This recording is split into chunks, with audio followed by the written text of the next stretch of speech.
So today I'm going to show you a few tips about return tracks in Ableton Live. I'm going to show you what they are, how to use them, and why you need to use them. But first,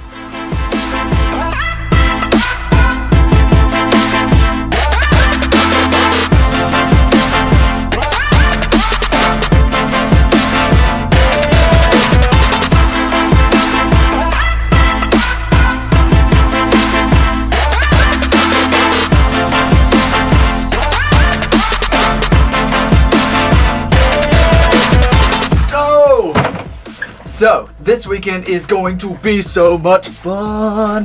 Today is a great day because it's the weekend and a lot of good things have happened today. For instance, my new single, Gilmore and Goliath, has just come out. And I hope you've enjoyed that. I just posted it on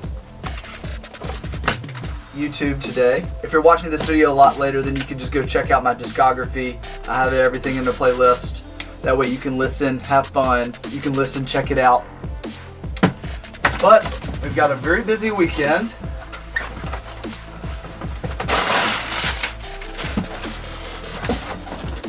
A box. A box within a box.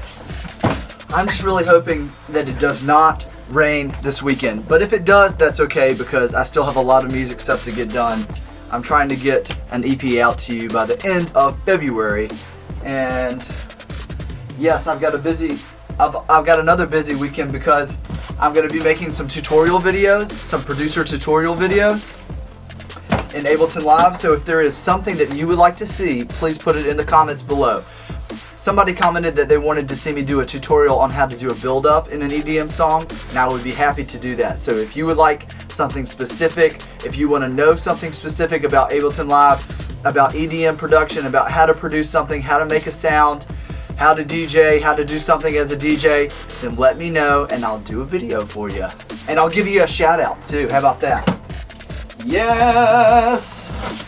So I'm going to try and have some family time. I've been in the studio a lot. I've been going to bed pretty late trying to get you these fun videos.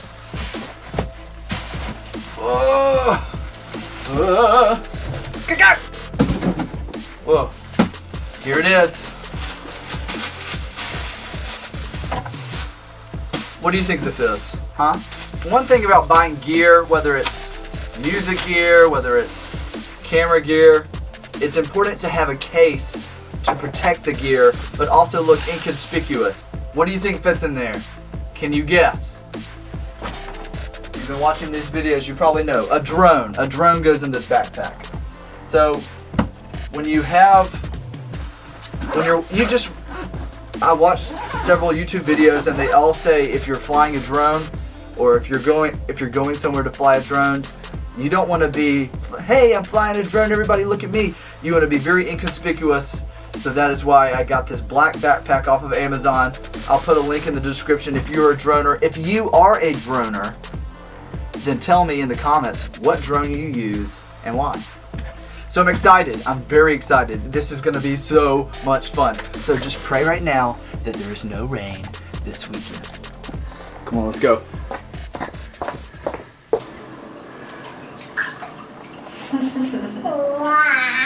Wow. Keys. Down the stairs. Going down the stairs. Alright, so we're outside. We're officially outside. We've got to go somewhere.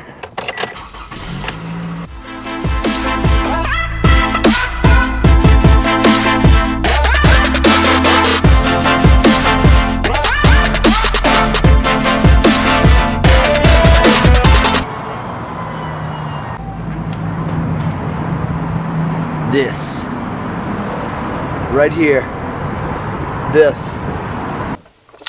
All right, Sweetwater. Hey, if you want a good rep from Sweetwater, then shout out to my bro Mac Hatton at Sweetwater. I highly suggest using him.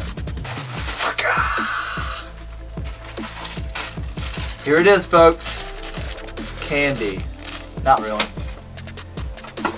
All right. the Rode Video Mic Pro. So you would think that the audio would be the first thing that I focus on. Well, no, it wasn't. It was the video quality. So my good friend Matt Hatton at Sweetwater helped me out and was like, hey man, you need a good mic for your audio, so let's check it out. Well, tell me how it sounds. Do you like it? Does it sound better? Do I sound better? Check 1 2, check 1 2, 1 2, check 1 2, check. So what is a return track? A return track is a channel inside your DAW, your digital audio workstation, in which you can place effects such as reverb and delay. You can take things such as vocals, synthesizers, guitars, bass, drums, and you can send that dry signal into the return channel, and from that channel it affects the entire mix. Why is that important? For a couple reasons. Number one, it'll bring clarity in your mix. So you can totally put a reverb and delay on each channel of your guitar, drums, bass, but sometimes when you're having different settings of reverbs, those reverbs can create a muddiness within your mix. So having a dedicated return track allows you the ability to kind of send that signal all into that reverb, so then you can do things like EQ just the reverb. Number two, it will help your CPU processing. So a return track is basically one reverb, one delay. Instead of doing reverb and delay on every channel of your project, you just have one reverb and one delay. It's just one instance of that plugin. And so that's great because you can run all these audio sources into that one plugin instead of having 50 instances of that plugin within your session. So it'll save you CPU power. And number three, ease of use. So you can easily, within Ableton Live, you can automate the return channel. So it's just ease of use of automation. You can correct the automation about how much reverb and delay that you want on each individual track.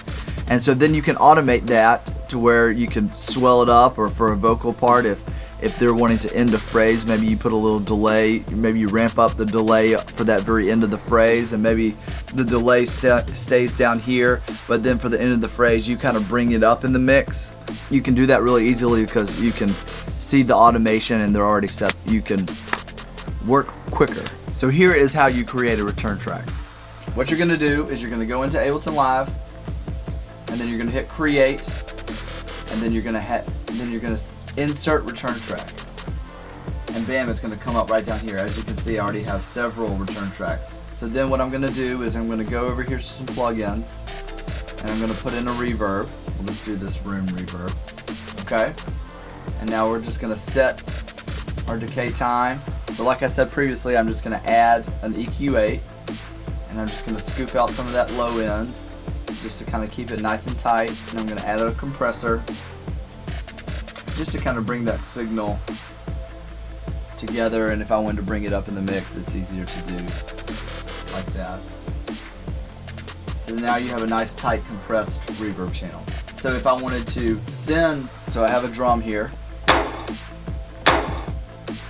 this clap sound. If I wanted to send that clap to the reverb, all I'll have to do is, right here is your reverb channels, and you can see those right down here.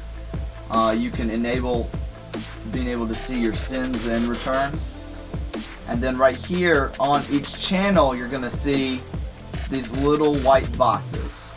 Now these are in order of A to G how many return tracks you have. So for instance, like if I deleted these return tracks, then you would only see 2 of these little white boxes. Okay? So now if I wanted to send that clap into the reverb channel, I'm just going to click on the box and drag it up. And voila! Reverb.